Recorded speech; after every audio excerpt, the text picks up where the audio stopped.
Ah, shit.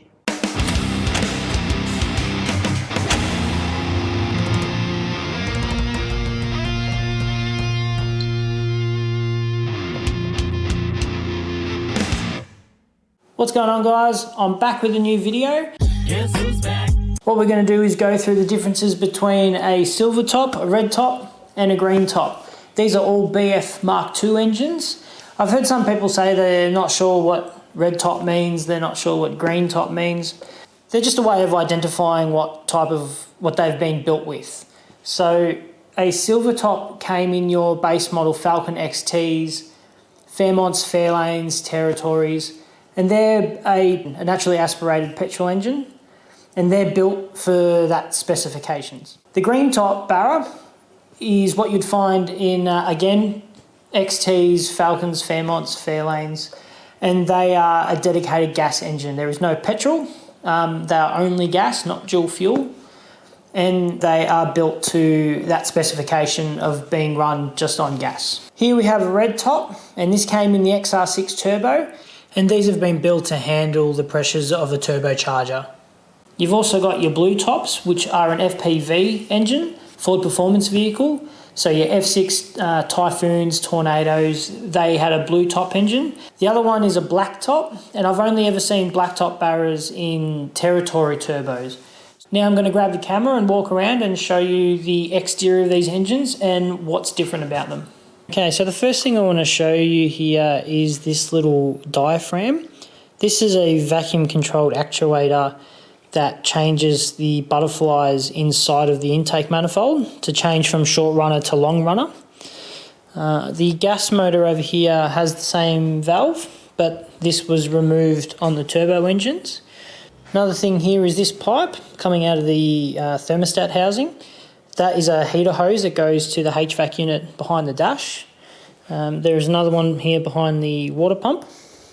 The turbo engines have a little fitting here to supply coolant to the turbo. And you'll see the other hose here, that's the return. And while we're talking about turbo lines, this here is the oil return line that goes to the sump. The gas motor and NA motor are cast with that fitting in the sump, so you don't have to weld anything, but they are blocked off. You just need to drill and tap them and you can plumb in an oil line. Some other differences you'll find here, here's the injectors. To my surprise, these appear to be the same injectors that are on the turbo engine. They're a blue injector. I thought NA engines had different injectors, but they appear to be the same. But the gas manifold here, because these are a dedicated gas engine, no injectors. So the ports where the injector would normally go, they're just filled. You could probably just drill them out and tap these little plugs here and there to bolt a fuel rail into. And if we look at the throttle body here, you'll see this is the petrol throttle body, which is different to the gas throttle body because that's where the gas comes from inside here. And I'm pretty sure the housings are a little bit different because this is where the gas comes from the converter into there. You can see how much bigger that is. I think this is the last thing now. The fuel pressure regulator. This is the NA motor, and if I try and zoom in on it, you'll see it is a 2.7 bar. Turbo engine has a 4 bar pressure regulator. So that wraps that up. Now let's start pulling these things down. We're going to start with the NA motor.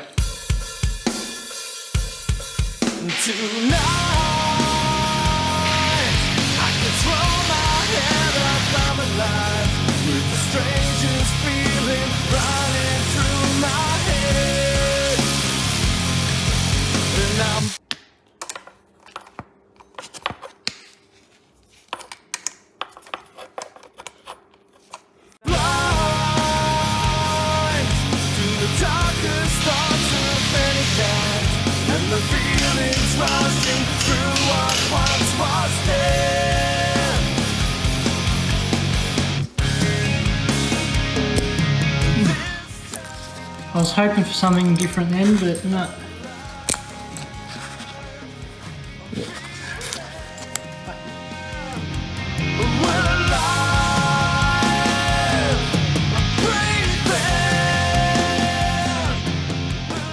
Alright, this is the butterfly system I was talking about earlier in the video, where it changes the runner length from short to long. The turbo motor doesn't have these butterflies, but I believe you can just unscrew these and take them off if you want to convert this to a turbo manifold. There's the injectors there. I can't see a part number on them yet, but we'll have a look at that when I pull them off.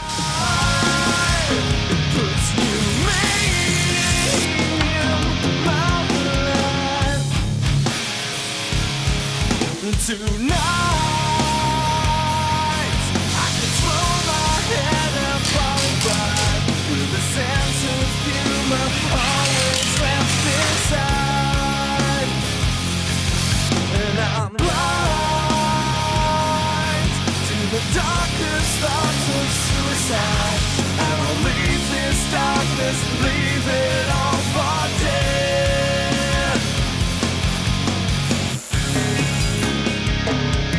This time alive,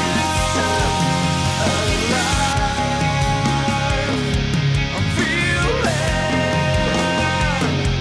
we're alive. I'm breathing. We're alive. It puts you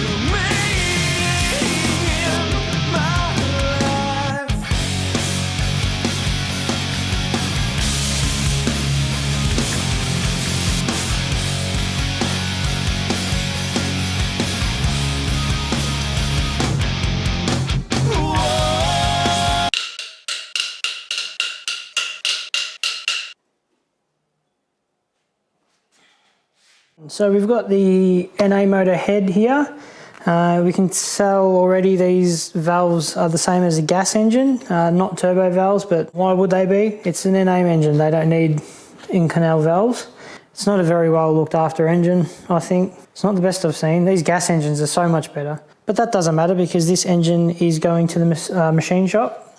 Just have to finish pulling it down. So we'll get the pistons out now and see what they look like.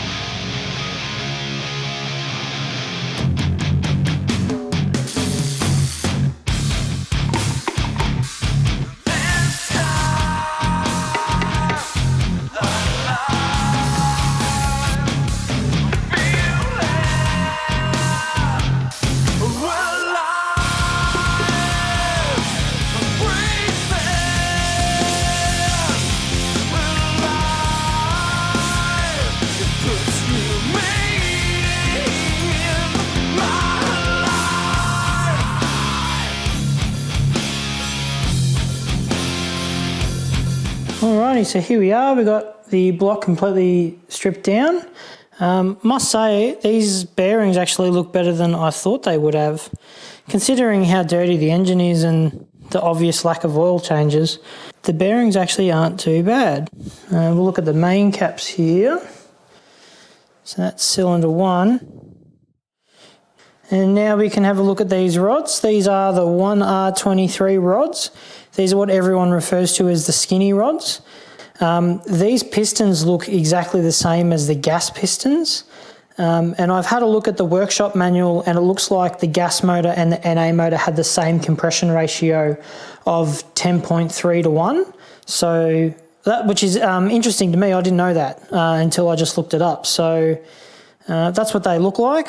I've stripped this engine down because this is going to a machine shop and hopefully get some goodies put in it.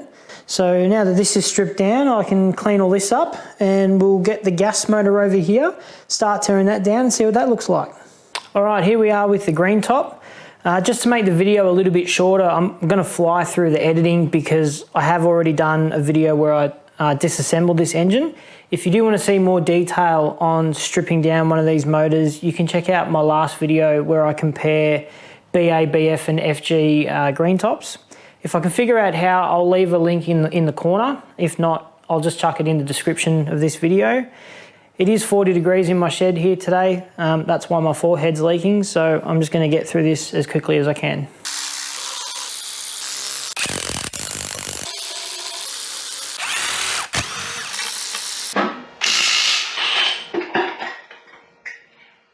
Well, that was the fastest engine teardown I've ever done. So the first thing I want to talk about on this engine is the camshafts. So between the NA camshafts and the green top camshafts, they've actually got the same part number. I'll overlay some images over the screen. They've got the part number of 5R296250. Both intake and exhaust camshafts have that part number, but there are a couple of prefix numbers that are different. Unfortunately, I can't find any information in any of the Ford workshop manuals regarding their specifications on lift and duration and all that stuff. So I expect that these numbers 06053-7, that's the intake camshaft on the NA motor, for example. That could just be a batch number or a manufacturing casting number or something, I'm not sure. I will continue to find some info if I can, and then just as this video goes on, I'll talk about it a bit more. Also on the head here, it is the same part number as the NA motor, which I'm sure is no surprise to anyone. Now I've got the piston from cylinder 1 from the green top sitting here. Again, it's the same one I showed you in my last video, but here is the piston and rod from the NA motor from the silver top, and you can see the difference in the wall thickness between the two. So this is a 1R23 and a 3R23. So, yep, that's the difference. People are making, 300, 350 kilowatts out of these pistons and rods. And you can see the dome in the pistons are identical. So, as I mentioned previously, these have the same compression ratio of 10.3 to 1. In my last video, some people had questioned why this LPG motor was so dirty compared to the BA and FG motors. Now, I hope I'm explaining this right, but the green top LPG engines appear to be much cleaner than petrol engines because there's less carbon buildup during the combustion process, but the oil plays a big part in this too. Lack of oil changes, for example, excessive heat, long drives, cheap, nasty oil all play a big part in that. Compared to the BA and the FG engines, yes, this is quite a dirty motor, but as you saw with the silver top, actually not that dirty. You can see what I mean, like the other gas engines don't have this sort of discoloration. But the biggest example here is on the pistons, because you can see how much of the carbon buildup is like stained on that piston compared to the green top piston. I hope I'm explaining that right. Like I've said before, I'm not an engineer or an engine builder. I'm just a dude who's learning all this stuff and trying to share a bit of information with everyone. All right, so we're getting to the business end of this video now. This is the Turbo Barra engine. This did come out of my EB Falcon, so there are a few things on it that aren't standard. It's got the usual valve springs, head studs, pump gears, all that stuff. You'll probably notice this isn't a factory Ford turbo. This is just an eBay knockoff GD35. The turbo that came with this engine was no good, and I got rid of it. So I also upgraded the turbo lines, the oil and water lines. So there's a few things that have changed, but I do have the fuel injectors on the bench here, so I want to show you the differences between those two real quick. All right, here are the injectors. These ones here are from this engine, the turbo engine, and these ones are from the NA engine. And if I zoom in on the part number here, so this is the turbo engine, 280, 156, 123. And on the NA injector here, same part number. Another thing to mention here, I've got both manifolds. This one's from the, this is the top half from the turbo engine, and this is from the NA petrol engine.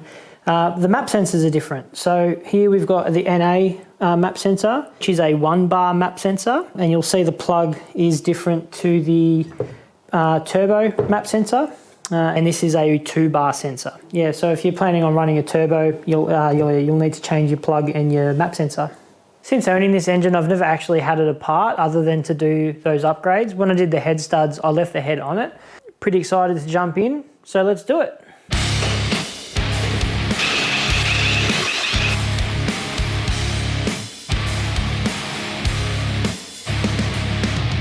can see me for who I am, but you still don't look away.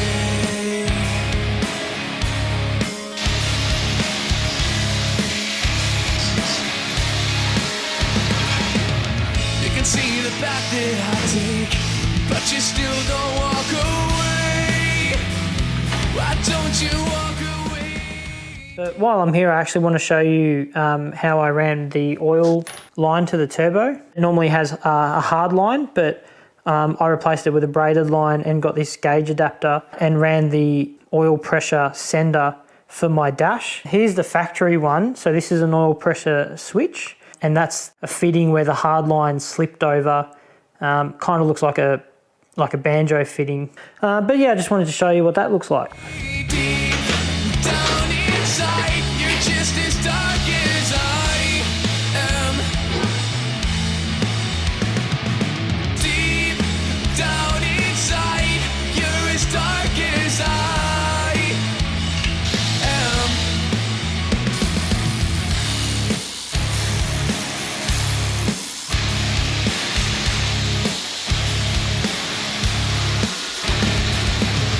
You're not so different from me. With both me angels cry.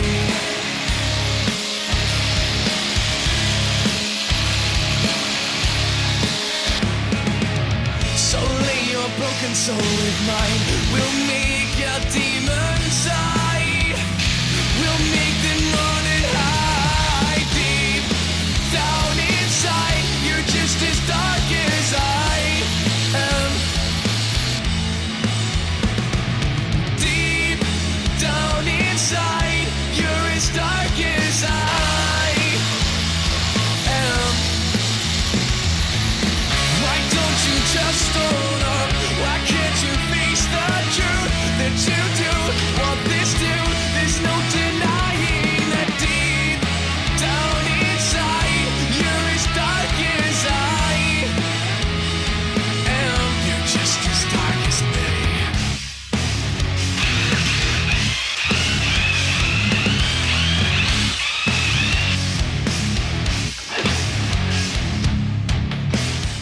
Okay, I've just got the top end of this motor pulled apart, and a couple of things to talk about. Here are the camshafts, and as I thought, the part number is actually the same, 5R296250, but these prefix numbers are different again from the NA and the LPG engine. I don't know what these numbers mean, 5670896 and 5672020. I can't find any information from Ford, any workshop manuals. I can't confirm how these camshafts are different from each other. I did read in a forum somewhere that the turbo engines had a different, I think it was intake camshaft, it had a different duration or something, but I can't actually confirm that because I don't have any real evidence of that. Other people might know. If you do know, please drop it in the comments. Now we're going to look at the head. And here are the turbo valves that everyone goes on about. So that's the O that indicates that these are an in-canal valve. And this is actually a turbo head. I did have a little fear that maybe this had been changed and it wasn't a real turbo head because the part number on this head is the same part number as the NA and LPG engines. So yeah, pretty happy to see that these actually are in-canal valves. I'll just overlay the little snippet from the gas head so you can see that there is no O on those valves. People do say that LPG engines have the same valves as a turbo engine. And as I'm demonstrating here, I don't believe that to be the case. I've tried to do as much research as I can, and I'm sure everyone's heard hundreds of stories of burnt out valves from LPG fuel. But I think the valves on a gas head could possibly have a different material composition from the NA and turbo engines, because at the end of the day, people are still making decent power with LPG heads and valves, so they must be up to the task. But I still don't believe the two valves to be identical. There's a reason why there's an O on the turbo valves, and I don't think Ford would do a production run for two of the same valves, with an O being the only difference. Now it's time to take the sump off and get the rods out, and we'll have a look at those.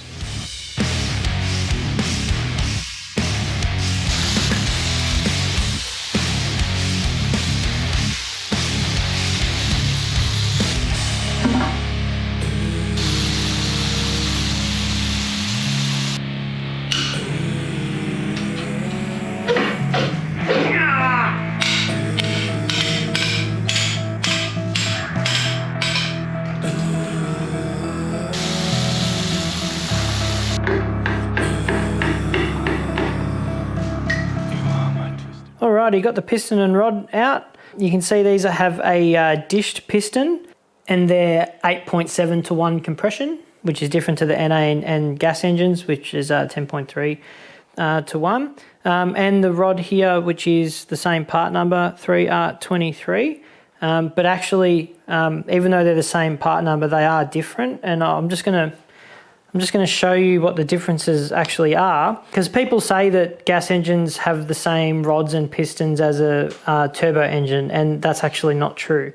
So even though they have the same part number, now I don't have the gas piston rod to demonstrate this. I'm just going to use the NA one because the gas one's back in that engine. NA and gas engines use a press fit gudgeon pin, and the turbo engines use a I think it's a floating gudgeon pin, so there's circlips there to hold it in, which means under high RPM and high boost levels and all that stuff, the gudgeon pin doesn't actually move, as where the press fit pin can actually walk out of the piston and rod. Now you might be thinking, can I just put, these rods on a turbo piston? No, you can't. The internal diameter of the small end are actually different between the two. These turbo rods actually use a bushing in there as well, and the NA and gas engines do not. So unfortunately I don't have the tools to pull this apart and actually demonstrate how they're different, but I will put up a screenshot from the Ford workshop manual with the measurements, so you can see for yourself that these are actually different. What they're referring to when they say that gas and turbo engines have the same rods is just the material here. It's just the thickness of the wall, the cross-sectional mass, as where the NA engines are just a bit skinnier. That's all. Spaghetti rods, as people say. Now, I've never pulled this engine apart before, so this is the first time I've gone this deep with this motor. So I'm pretty happy that it's still in good nick. I'm actually going to be returning this engine back to stock because I've just bought a BA XR6 and I might put this engine in that, and the plan is to do a built engine in my EB. Alright my dudes, that's going to wrap up this video. The idea of this video is to help people decide which model engine they should get if they're considering a Barra conversion, as well as clearing up some of the misinformation that's circulating about these engines. Now, people are asking over $10,000 for an FG turbo engine, and that's a lot of money to hand over for something that might not be legitimate. So hopefully you've seen some things in this video that will help you when buying these engines, but other than pulling the sump off and checking for yourself, getting a VIN number and engine number from the seller to confirm with Ford is definitely worth doing before handing over that much cash. Thanks to everyone who's been subscribing. I recently signed up to the socials, so you can find me on Facebook and Instagram. I've got more engines to work on, as well as getting these engines back in some of the cars, so make sure you subscribe so you don't miss out. Thanks guys, you'll see me next time.